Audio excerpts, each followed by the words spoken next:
நம்மளால கொசு இல்லாத ஒரு உலகத்தை நினைச்சு பார்க்கவே முடியுமா? ரொம்ப கஷ்டம் இல்லையா? ஆனா உண்மையிலேயே அப்படி ஒரு இடம் இருந்துச்சு.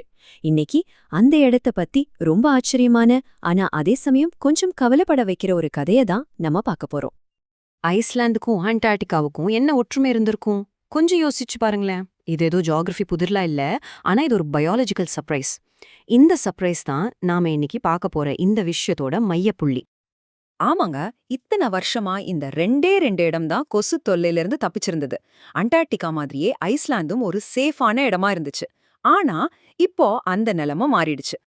பல 100 வருஷமா கொசுக்களால உள்ளேயே நுழைய முடியாத ஒரு கோட்டை மாதிரி இருந்துச்சு ஐஸ்லாந்து. அப்படி ஒரு கோட்டைய இவ்ளோ காலமா எது பாதுகாத்துச்சு? வாங்க அது என்னன்னு பார்க்கலாம். ரெண்டு விஷயம்தான் அதுக்கு காரணம். அது ஒரு பயங்கரமான தடையா இருந்துச்சு. ஒன்னு, அங்க இருக்கிற அந்த எலும்பு உறைய வைக்கிற குளிர். இன்னொன்னு, கொசுங்க முட்டையிட்டு வளர தேவையான தேங்கி நிக்கிற தண்ணி அங்க இல்லவே இல்ல. இது ரெண்டும் தான் ஐஸ்லாண்டோட நேச்சுரல் பாதுகாப்பு அரண். ஆனா அந்த இயற்கையான பாதுகாப்பு இப்போ உடைஞ்சிடுச்சு. இந்த கதையோட அசல் ட்விஸ்டே ஒரு பூச்சி ஆர்வலரோட கூர்மையான பார்வையில இருந்து தான் தொடங்குது. இவருதான் பியோர்ன் ஹேல்டாசன், நம்ம கதையோட எதிர்பாராத ஒரு ஹீரோ. ஐஸ்லாண்டுல ஒரு அமைதியான பள்ளத்தாக்குல பூச்சிகளை பத்தி ரிசர்ச் பண்ணிட்டு இருந்த ஒரு சாதாரண மனுஷன். ஆனா அவர் அடுத்து கண்டுபிடிக்க போற விஷயம் அவ்வளோ சாதாரணமா இருக்க போறதில்ல. அவர் இதை கண்டுபிடிச்ச விதமே ரொம்ப இன்ட்ரெஸ்டிங்கா இருந்துச்சு. அதாவது அந்த பூச்சிக்காக வைன்ல ஊற வச்ச கயிறுகளை யூஸ் பண்ணிட்டு இருந்தப்போ அங்க ஒரு வித்தியாசமான பூச்சிய பாக்குறாரு. முதல்ல இது ஏதோ ஒரு விசித்திரமான ஈ அப்படின்னு தான் நினைக்கிறாரு. ஆனா அவருக்கு ஏதோ ஒன்னு தப்பா படுது. அந்த சின்ன சந்தேகம்தான் அதோட சாம்பிள் எடுத்து அதிகாரப்பூர்வமா செக் பண்ண அனுப்ப வச்சது. ரிசல்ட் வந்தது. அது ரொம்பவே ஆச்சரியமா இருந்துச்சு. ஐஸ்லாண்டோட இயற்கை வரலாற்று நிறுவனம் அது குலிசெட்டா அன்னுலாட்டா அப்படிங்கிற ஒரு கொசு இனம்தான் உறுதிப்படுத்துறாங்க. இதுல என்ன ஷாக்கிங்கான விஷயம்னா, இந்த வகை கொசுங்களால ரொம்ப குளிரான காலநிலையில கூட தாக்கு பிடிச்சு உயிர் வாழ முடியும். பாருங்க, இதுதான் இந்த புதிரோட முக்கியமான க்ளூ. ஹியால்டோசனோட இந்த வார்த்தைகளை கேட்டாலே அந்த நிமிஷத்தோட முக்கியத்துவம் நமக்கு புரியும். கடைசி கோட்டையும் விழுந்து விட்டது போல தெரியுது. பல நூற்றாண்டுகளா இருந்த ஒரு பாதுகாப்பாரன் இப்ப உடைஞ்சுடுச்சு. சரி, அடுத்த முக்கியமான கேள்வி. ஏன் இப்போ இத்தனை வருஷமா இல்லாத கொசுங்க திடீர்னு எப்படி அங்க வந்திருக்க முடியும்? அதுக்கான பதில் ஐஸ்லாண்டோட காலநிலையிலேயே ஒளிஞ்சிருக்கு. அதுக்கான பதில் இந்த ஒரே ஒரு நம்பர்ல தான் இருக்கு. 26.6 டிகிரி செல்சியஸ்.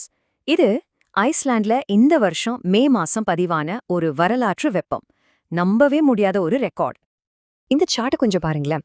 சாதாரணமா ஐஸ்லாண்ட்ல வெப்ப அலைன்னா ஒரு 2 இல்ல 3 நாள் தான் இருக்கும், அவ்வளோதான். ஆனா இந்த வருஷம் பாருங்க, தொடர்ந்து 10 நாளைக்கு வெப்பம் நீடிச்சிருக்கு. இது சுத்தமா நார்மலே இல்ல. சோ நாம புரிஞ்சுக்க வேண்டிய முக்கியமான பாயிண்ட் இதுதான். இந்த ரெக்கார்ட் பிரேக்கிங் வெப்பமும் இந்த நீளமான வெப்ப அலையும் சேர்ந்து கொசுங்க உயிர் வாழ்றதுக்கும் இனப்பெருக்கம் செய்யறதுக்கும் ஒரு தற்காலிக சொர்க்கத்தை ஐஸ்லாண்ட்ல உருவாக்கிடுச்சு. ஐஸ்லாந்துல ஒரு கொசுவை கண்டுபிடிச்சதுங்கிறது ஏதோ ஒரு லோக்கல் நியூஸ் மட்டும் இல்ல. இது ரொம்ப பெரிய ஒரு குளோபல் விஷயத்தோட அறிகுறி. இப்போ இந்த எல்லா பாயிண்ட்ஸையும் ஒன்னா கனெக்ட் பண்ணி பார்க்கலாம். ஐஸ்லாந்துல ஒரு கொசுவை கண்டுபிடிக்கிறாங்க. அதுக்கு காரணம் அங்க அடிச்ச ரெக்கார்டு வெப்பம். அந்த வெப்பம் உலகம் இதுவரைக்கும் பாத்திராத அளவுக்கு ஒரு வெப்பமான வருஷத்துல பதிவாகுது. இது எல்லாத்துக்கும் மனுஷங்களோட செயல்பாடுகள் தான் காரணம்னு ஐக்கிய நாடுகள் சபை எந்த சந்தேகமும் இல்லாம சொல்லுது. பாத்தீங்களா, எல்லாமே எப்படி ஒன்னோடொன்னு கனெக்ட் ஆயிருக்குன்னு. எக்ஸ்பர்ட்ஸ் வார்ன் பண்ற மாதிரி இந்த மாதிரி வெப்பநிலை மாற்றங்கள் ஐஸ்லாண்ட் மாதிரி ரொம்ப சென்சிட்டிவான குளிருக்கே பழகி போன ஈகோசிஸ்டம்ல ரொம்ப மோசமான பாதிப்புகளை ஏற்படுத்தும். சரி, இப்போ நாம இந்த கதையோட கடைசி கட்டத்துக்கு வந்திருக்கோம். இங்க பதில் தெரியாத 2 பெரிய கேள்விகள் நம்ம முன்னாடி நிக்குது. முதல் கேள்வி இதுதான். இந்த கொசுங்க தனிச்சிருந்த டீவான ஐஸ்லாண்டுக்கு எப்படி வந்துச்சு? ஹேல்டாசன் என்ன நினைக்கிறாருன்னா, பக்கத்துல இருக்கிற துறைமுகத்துக்கு வர்ற கப்பல்கள் வழியாவோ இல்ல கண்டெய்னர்கள் மூலமாவோ அதுங்க உள்ள வந்திருக்கலாம்னு சொல்றாரு. இப்போ 2வது ரொம்ப ரொம்ப முக்கியமான கேள்வி. சரி, எப்படியோ உள்ள வந்துருச்சு. ஆனா ஐஸ்லாந்தோட அந்த கடுமையான குளிர்காலத்தை எல்லாம் தாங்கி இங்க ஒரு நிரந்தர பாப்புலேஷனா அதுங்க மாறுமா? இதுக்கு பதில் இப்போதைக்கு யார்கிட்டயும் இல்ல. ஒருவேளை அதுங்க அந்த குளிர்காலத்தை தாங்கி வாழுமா இல்லையான்னு தெரிஞ்சுக்க விஞ்ஞானிங்க அடுத்த வசந்த காலம் வரைக்கும் காத்திருந்து தான் பார்க்கணும். சொல்லப்போனா உலகமே அதுக்காக தான் காத்துட்டு இருக்கு.